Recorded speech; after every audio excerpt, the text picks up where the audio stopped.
adik-adik, bertemu kembali di channel Ilmu Pengetahuan Alam. Pada hari ini kita akan belajar mengenai pencemaran lingkungan. Yuk simak video berikut.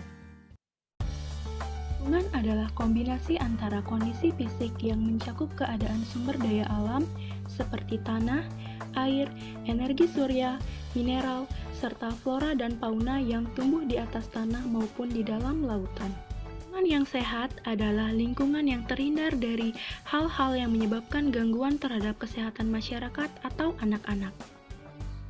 Namun, lingkungan yang alami dan sehat dapat berubah menjadi lingkungan yang tercemar. Hal ini disebabkan oleh bencana alam dan aktivitas manusia. Dalam video pembelajaran ini, kita akan membahas mengenai pencemaran lingkungan dengan tujuan pembelajaran sebagai berikut.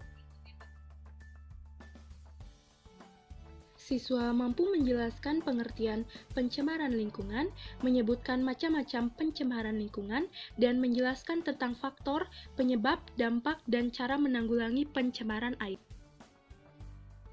Apa itu pencemaran lingkungan? Pencemaran lingkungan merupakan segala sesuatu, baik berupa bahan-bahan fisika maupun kimia yang dapat mengganggu keseimbangan ekosistem. Jenis-jenis pencemaran lingkungan. Ada pencemaran air, pencemaran tanah, dan pencemaran udara. Mari kita bahas satu persatu. Pencemaran air. Pencemaran air adalah masuknya zat asing berupa mikroorganisme, bahan organik, dan bahan anorganik ke dalam perairan sehingga kualitas air menurun.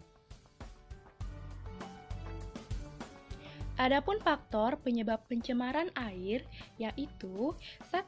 Peningkatan kandungan zat organik pada air. 2. Pembuangan sampah organik ke sungai. 3. Penggunaan bahan peledak untuk menangkap ikan. Nah, perilaku membuang sampah sembarangan tersebut merupakan faktor penyebab dari pencemaran air. Apa sajakah dampak pencemaran air? 1. Banjir. Kedua, rusaknya ekosistem air. Ketiga, yaitu terjadinya kelangkaan air. Bagaimana cara menanggulangi pencemaran air? Membuang sampah pada tempatnya. Dan membuat IPAL atau instalasi pengolahan air limbah. Mari kita simak informasi tentang pencemaran air berikut. Informasi lain pemirsa, tercemarnya Sungai Sikendil dan Selilin yang berada di lokasi Desa Klepu, Kabupaten Semarang masih belum menemukan titik terang. Ya, pihak salah satu pabrik memberikan klarifikasi, sementara pihak DLH melakukan sejumlah antisipasi. Informasi selengkapnya akan disampaikan oleh Monika Ayu langsung dari Semarang, Jawa Tengah. Monika, bagaimana sejauh ini proses pengolahan limbah oleh industri sekitar sungai? Sudahkah memenuhi standar regulasi yang berlaku? Ya, Ajeng dan juga Egan, memang terkait dengan adanya keluhan warga karena pencemaran air sungai dari adanya pembuangan limbah pabrik. Ini disinyali terjadi karena adanya pembuangan limbah pabrik oleh dua industri yang berada di sekitar lokasi warga, tepatnya yang berada di Desa Klepu, Kecamatan Pringapus, Kabupaten Semarang. Dan dari dua pabrik industri yang berada di sekitar wilayah sungai tersebut, yakni ada pabrik pengolahan telur atau PT JES dan juga pabrik pembuatan saus atau PT Mangkok Mas. Dari pabrik pembuatan pengolahan kami, yakni PT JES, sudah memberikan klarifikasi dan memastikan bahwa sejauh ini proses pengolahan limbah sudah mengikuti standar operasional yang berlaku. Artinya, limbah yang terbuang ke dalam sungai ini sudah dipastikan aman dan tidak lagi mencemari lingkungan. Dan ini juga dibuktikan kemudian oleh hasil-hasil uji lab yang ditunjukkan oleh pihak pabrik pengolahan telur sendiri kepada media. Dan uji lab ini memang sudah dilakukan secara rutin artinya sudah bisa diklarifikasi kepada Dinas Lingkungan Hidup setempat bahwa limbah yang terbuang ini sudah tidak lagi mencemari lingkungan. Namun hingga di hari ini pabrik pembuatan saus atau PT Mangkok Mas masih belum memberikan klarifikasinya dan masih belum dapat kami hubungi, dan belum ada statement resmi begitu dari pihak industri terkait dengan adanya pencemaran air sungai yang terjadi di Sungai Sikendil dan juga Sungai Sililin sendiri. Karena diketahui pemirsa memang pencemaran dari adanya pembuangan air limbah ini kemudian membuat Sungai Sikendil dan juga Sungai Sililin memiliki warna yang pekat, sangat hitam begitu, berbusa dan juga mengeluarkan bau tidak sedap. Dan berikut keterangan selengkapnya dari Quality Assurance PT Jazz, Adelinka Priharun Malinda. Kita berdasarkan uji lab sih, kita setiap bulan melakukan uji lab di lab yang sudah terakreditasi, dan selama ini sih untuk hasilnya memang selalu masih memenuhi sesuai dengan baku mutu yang ditetapkan. Kita pakai labnya dari Skovindo ya, untuk pengambilan sampel kita diambil 1 bulan sekali. Petugas datang ke pabrik untuk mengambil sampel dan dicek.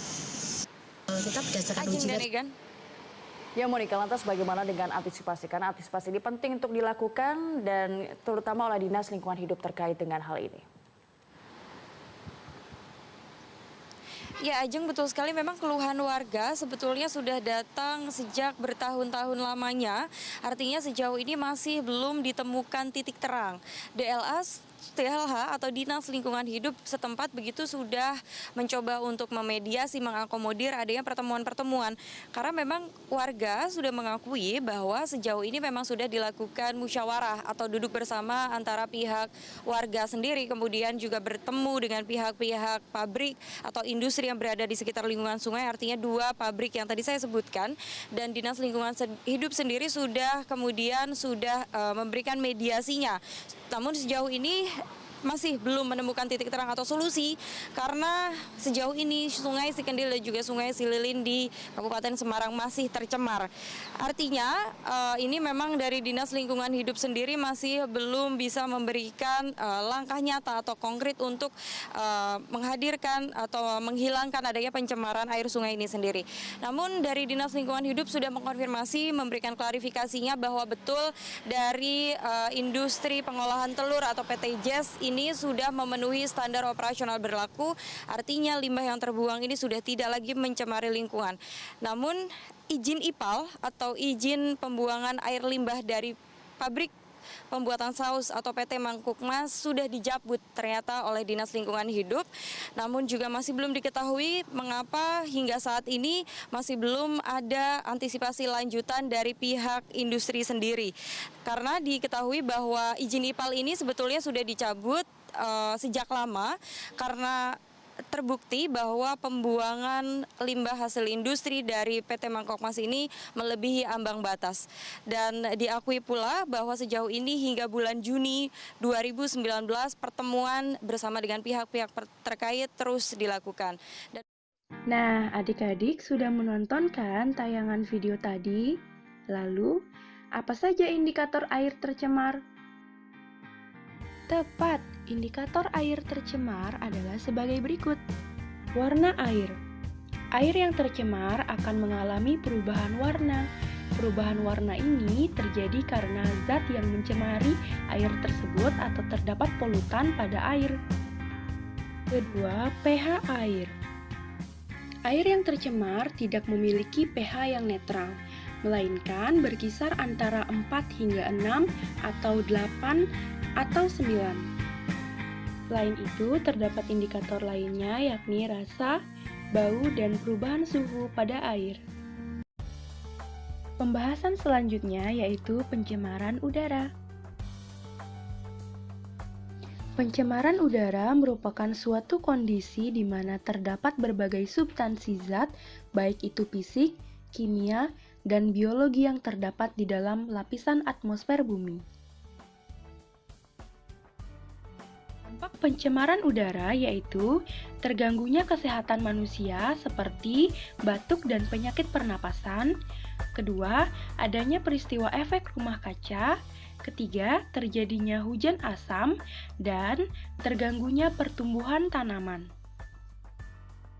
Berikut cara mengatasi pencemaran udara, yaitu memberikan filter pada cerobong pabrik, menanam pohon, membuat ruangan khusus perokok, dan membuat peraturan dilarang merokok di tempat umum.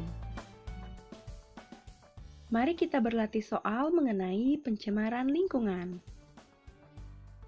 Nah, soal ini mengenai dampak pencemaran lingkungan yang ada di suatu kota. Perhatikan grafik pertumbuhan penduduk berikut. Luas wilayah kota A dan kota B adalah sama.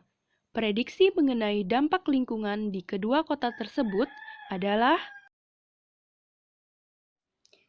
melalui informasi yang ada pada soal dan grafik, kita dapat menyelesaikan soal ini. Diketahui bahwa luas wilayah antara kota A dan kota B adalah sama. Kemudian, pada grafik kita memperoleh fakta bahwa jumlah penduduk pada kota A dan kota B adalah berbeda. Pada tahun 2019, kita memperoleh data bahwa jumlah penduduk yang ada di kota A adalah 50 juta, dan jumlah penduduk yang ada di kota B adalah 35 juta, dan seterusnya. Berdasarkan data tersebut, kita dapat memprediksi dampak lingkungan yang terjadi di kota A dan kota B. Mari kita melihat opsi. Opsi A, persediaan air bersih di kota A lebih banyak dibandingkan di kota B. Dalam data, kita tidak memperoleh mengenai persediaan air bersih di kota A dan kota B, sehingga kita lewati terlebih dahulu opsi ini. Kemudian opsi B, pencemaran air di kota A lebih banyak dibandingkan di kota B. Hal ini masuk akal karena antara kota A dan kota B memiliki luas yang sama, namun dengan jumlah penduduk di kota A dan kota B yang sangat jauh berbeda. Sehingga akan sangat memungkinkan terjadi pencemaran di kota A akibat padatnya penduduk dan meningkatnya aktivitas manusia. Maka jawaban yang tepat dalam soal ini adalah opsi B. Wah, tidak terasa ya, kita sudah ada di akhir video. Semoga pembelajaran kali ini bermanfaat. Sampai berjumpa kembali.